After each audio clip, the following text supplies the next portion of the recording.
सर्दियों में अनवर ममटी पर पतंग उड़ा रहा था। इसका छोटा भांजा उसके साथ था। चूंकि अनवर के वालिद कहीं बाहर गए हुए थे और वो देर से वापस आने वाले थे, इसलिए वो पूरी आज़ादी और बड़ी बेपरवाही से पतंगबाजी में मशगूल था। पेच डील का था। अनवर बड़े ज़ोरों से अपनी मांग पाई पतंग को डोर पिला रहा था। इसके भांजे ने, जिसका छोटा सा दिल दग दग कर रहा था और जिसकी आंखें आसमान पर जमी हुई थी, अनवर से कहा, मामू जान खींच के पीटा काट लीजिए। मगर वो दड़ादड़ डोर पिलाता रहा। नीचे खुले कोटे पर अनवर की बहन सहेलियों के साथ धूप सींक रही थी। सब कशीदाकारी में मसरूफ थीं, साथ साथ बातें भी करती जाती थी। अनवर की बहन शमीम अनवर से 2 बरस बड़ी थी। कशीदाकारी और सीने पिरोने के काम में माहिर, इसलिए गली की अक्सर लड़कियां उसके पास आती थी और घंटों बेटी काम सीखती रहती थी।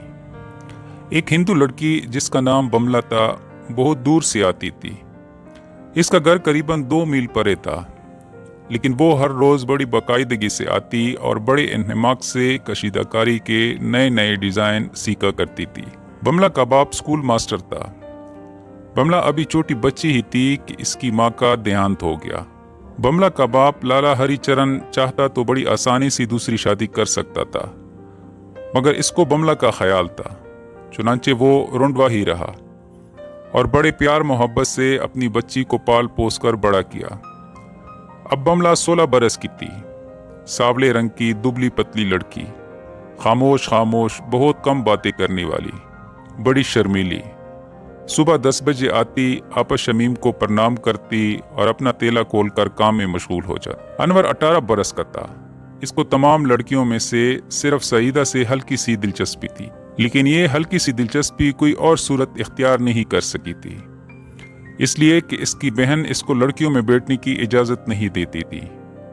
अगर वो कभी एक लहजे के लिए इनके पास आ बैठता तो आपा शमीम फौरन ही इसको हुक्म देती, अनवर उठो, यहाँ तुम्हारा कोई काम नहीं, और अनवर को इस हुक्म की फौरी तामील करनी पड़ती। बमला अलबत्ता कभी कभी अनवर को बुलाती थी नावल लेने के लिए। उसने शमीम से कहा था, घर में मेरा जी नहीं लगता, पिताजी बाहर शतरंज खेलने चले जाते हैं, मैं अकेली पड़ी रहती हूँ। अनवर भाई से कहिए मुझे नावल दे दिया करे पढ़ने के लिए। पहले तो बमला शमीम के जरिए से नावल लेती रही, फिर कुछ अरसा के बाद उसने बराह रास्त अनवर से मांगने शुरू कर दिए। अनवर को बमला बड़ी अजीब व गरीब लड़की लगी थी, यानी ऐसे जो बड़े गौर से देखने पर दिखाई देती थी। लड़कियों की जुर्मट में तो वो बिल्कुल गायब हो जाती थी। बेटक में जब वो अनवर से नया नावल मांगने आती तो इसको इसकी आमद का इस वक्त पता चलता जब उसके पास आकर धीमी आवाज में कहती, अनवर साहब ये लीजिए अपना नावल, शुक्रिया। अनवर इसकी तरफ देखता, इसके दिमाग में अजीब व गरीब तशबीह पुदक उठती। ये लड़की तो ऐसे है जैसे किताब का खुलासा। बमला और कोई बात ना करती, पुराना नावल वापस करके नया नावल लेती और नमस्ते करके चली जाती। अनवर इसके मुतालिक चंद लम्हात सोचता, इसके बाद वो इसके दिमाग से निकल जाती। लेकिन अनवर ने एक बात जरूर महसूस की थी कि बमला ने 1-2 बार इससे कुछ कहना चाहा था, मगर कहते कहते रुक गई थी। अनवर सोचता, क्या कहना चाहती थी मुझसे? इसका जवाब इसका दिमाग यूं देता, कुछ भी नहीं। मुझसे वो क्या कहना चाहती होगी भला? अनवर ममटी पर पतंग उड़ा रहा था। पेच डील का था, खूब डोर पिला रहा था। दफतन उसकी बहन शमीम की घबराई हुई आवाज आई, अनवर अनवर, अब्बा जी आ गए। अनवर को और कुछ ना सूझा, हाथ से डोर तोड़ी और ममटी पर से नीचे कूद पड़ा। वो काटा का शोर बुलंद हुआ। अनवर का घुटना बड़े जोरों से छिल गया था। एक इसको इसका दुखता, इस पर उसके हरीफ फातिहाना नारे लगा रहे थे। लंगड़ाता लंगड़ाता चरपाई पर बैठ गया। घुटने को देखा तो इसमें से खून बह रहा था। बमला सामने बैठी थी।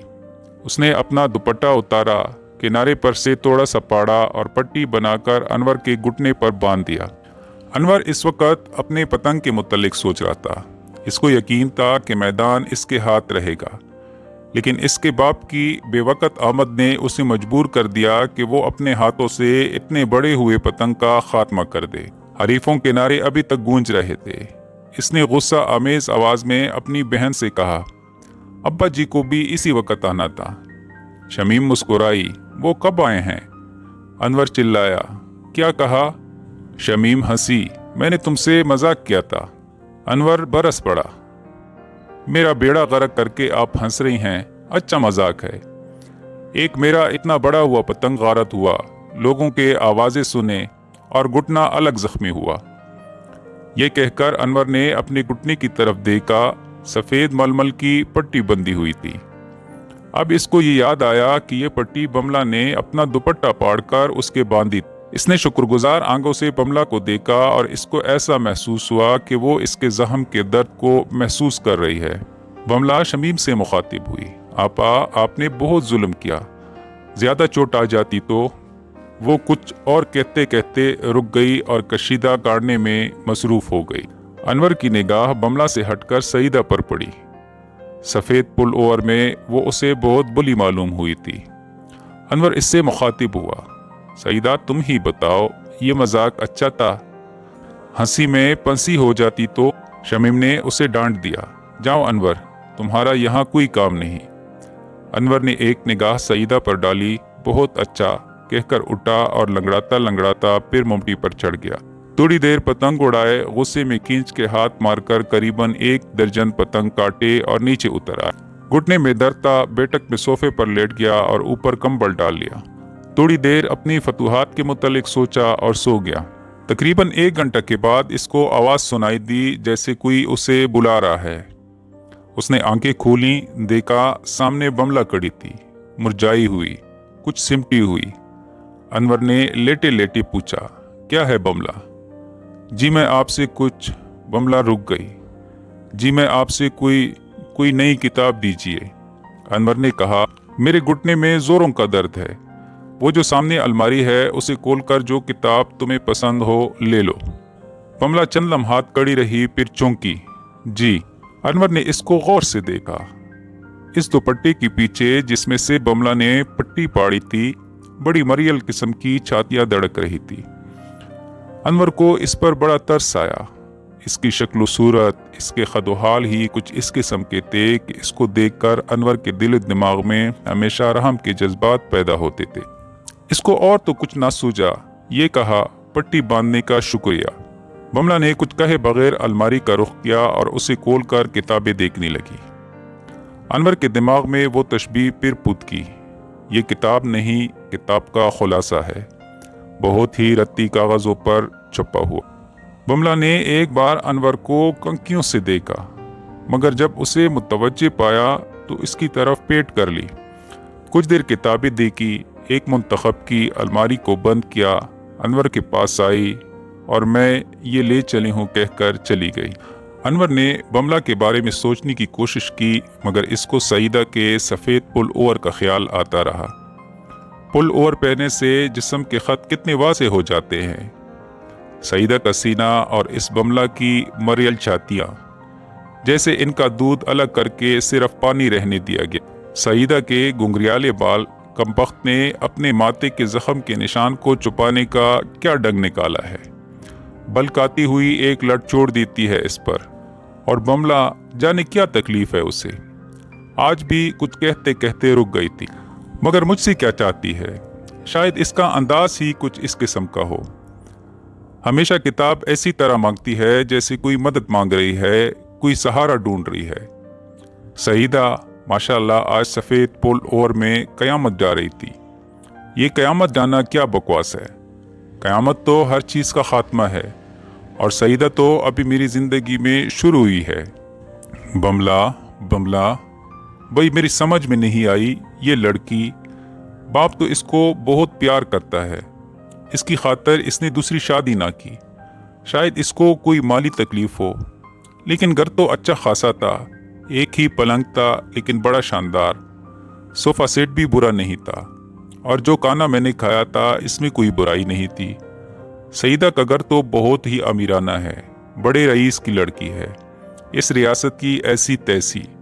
यही तो बहुत बड़ी मुसीबत है वरना। लेकिन छोड़ो जी, सईदा जवान है, कल कला ब्याह दी जाएगी। मुझे खुदा मालूम कितने बरस लगेंगे पूरी तालीम हासिल करने में। बीए के बाद विलायत, मेम देखेंगे, لیکن سفید پل اوور خوب تھا۔ انور کے دماغ میں اس قسم کے مخلوط خیالات آتے رہے۔ اس کے بعد وہ دوسرے کاموں میں مشغول ہو گیا۔ دوسرے روز بملہ نہ آئی، مگر انور نے اس کی غیر حاضری کو کچھ زیادہ محسوس نہ کیا۔ بس صرف اتنا دیکھا کہ وہ لڑکیوں کے جرمٹ میں نہیں ہے، شاید ہو۔ لیکن اگلے روز جب بملہ آئی تو لڑکیوں نے اس سے پوچھا، بملہ تم کل کیوں نہ آئی؟ بملہ اور زیادہ مرجائی ہوئی تھی اور زیادہ مختصر ہو گئی تھی، جیسے کسی نے رندہ پیر کر اس کو ہر طرف سے چھوٹا اور پتلا کر دیا ہے۔ اس کا سانولا رنگ عجیب قسم کی دردناک زردی اختیار کر گیا تھا۔ لڑکیوں کا سوال سن کر اس نے انور کی طرف دیکھا جو گملوں میں پانی دے رہا تھا، اور تیلا کھول کر چرپائی پر بیٹھتے ہوئے کہا، کل پتا جی بیمار تھے۔ شمیم نے افسوس ظاہر کیا اور پوچھا کیا تکلیف تھی انہیں؟ بملہ نے انور کی طرف دیکھا، چونکہ وہ اس کو دیکھ رہا تھا اس لیے نگاہیں دوسری طرف کر لی اور کہا، تکلیف معلوم نہیں کیا تکلیف تھی۔ پھر تیلے میں ہاتھ ڈال کر اپنی چیزیں نکالی، میں تو نہیں سمجھتی۔ انور نے لوٹا منڈیر پر رکھا اور بملہ سے مخاطب ہوا، کسی ڈاکٹر سے مشورہ لیا ہوتا۔ بملہ نے انور کو بڑی تیز نگاہوں سے دیکھا، ان کا روگ ڈاکٹروں کی سمجھ میں نہیں آئے گا۔ انور کو ایسا محسوس ہوا کہ بملہ نے اس سے یہ کہا ہے، ان کا روگ تم سمجھ سکتے ہو۔ وہ کچھ کہنے ہی والا تھا کہ سعیدہ کی آواز اس کے کانوں میں آئی۔ وہ بملہ سے کہہ رہی تھی، خالو جان کے پاس جائیں، وہ بہت بڑے ڈاکٹر ہیں، یوں چٹکیوں میں سب کچھ بتا دیں گے۔ سعیدہ نے چٹکی بجائی تھی مگر بجی نہیں تھی۔ انور نے اس سے کہا، سعیدہ تم سے چٹکی کبھی نہیں بجے گی، فضول کوشش نہ کیا کرو۔ سعیدہ شرما گئی۔ آج کا پل اوور سیاہ تھا۔ انور نے سوچا، کمبخت پر ہر رنگ کھلتا ہے، لیکن کتنے پل اوور ہیں اس کے پاس؟ ہر وقت کوئی نہ کوئی بنتی ہی رہتی ہے، سویٹروں اور پل اووروں کا خبت ہے۔ اس سے میری شادی ہو جائے تو مزے آ جائیں۔ پل اوور ہی پل اوور، دوست یار خوب جلیں۔ لیکن یہ بملہ آج کیوں راک کی ڈیر سی لگتی ہے؟ سعیدہ شرما گئی تھی۔ یہ شرمانا مجھے اچھا نہیں لگتا۔ چٹکی بجانا سیکھ لے مجھ سے نہیں تو کسی اور سے، لیکن بہترین چٹکی بجانے والا ہو۔ یہ سب کچھ اس نے ایک سیکنڈ کے عرصے میں سوچا۔ سعیدہ نے کوئی جواب نہ دیا تھا۔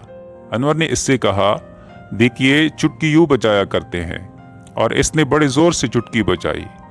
اتفاقاً اس کی نگاہ بملہ پر پڑی۔ اس کے چہرے پر مایوسی کی مردنی طاری تھی۔ انور کے دل میں ہمدردی کے جذبات ابھر آئے۔ بملہ تم پتا جی سے کہو وہ کسی اچھے ڈاکٹر سے ضرور مشورہ لے، ان کے سوا تمہارا اور کون ہے؟ یہ سن کر بملہ کی آنکھوں میں آنسو آ گئے۔ زور سے دونوں ہونٹ بھینچے اور انتہائی ضبط کے باوجود زارو قطار روتی برساتی کی طرف دوڑ گئی۔ ساری لڑکیاں کام چھوڑ کر اس کی طرف بھاگیں۔ انور نے برساتی میں جانا مناسب نہ سمجھا اور نیچے بیٹھک میں چلا گیا۔ بملہ کے بارے میں اس نے سوچنے کی کوشش کی، مگر اس کے دماغ نے اس کی رہبری نہ کی۔ وہ بملہ کے دکھ درد کا صحیح تجزیہ نہ کر سکا۔ وہ صرف اتنا سوچ سکا کہ اس کو صرف اس بات کا غم ہے کہ اس کی ماں زندہ نہیں۔ شام کو انور نے اپنی بہن سے بملہ کے بارے میں پوچھا تو اس نے کہا، معلوم نہیں کیا دکھ ہے بیچاری کو۔ اپنے باپ کا بار بار ذکر کرتی تھی کہ ان کو جانے کیا روگ ہے، اور بس۔ سعیدہ پاس کھڑی تھی، سیاہ پل اوور پہنے۔ اس کی جیتی جاگتی چھاتیاں اب نوسی گولیوں کی صورت میں اس کے سفید ننون کے دوپٹے کے پیچھے بڑا دلکش تضاد پیدا کر رہی تھی۔ ایسا لگتا تھا جیسے سایہ بٹوں پر ان کی چمک چھپانے کے لیے کسی مکڑی نے مہین سا جالا بن دیا ہے۔ انور بملہ کو بھول گیا اور سعیدہ سے باتیں کرنے لگا۔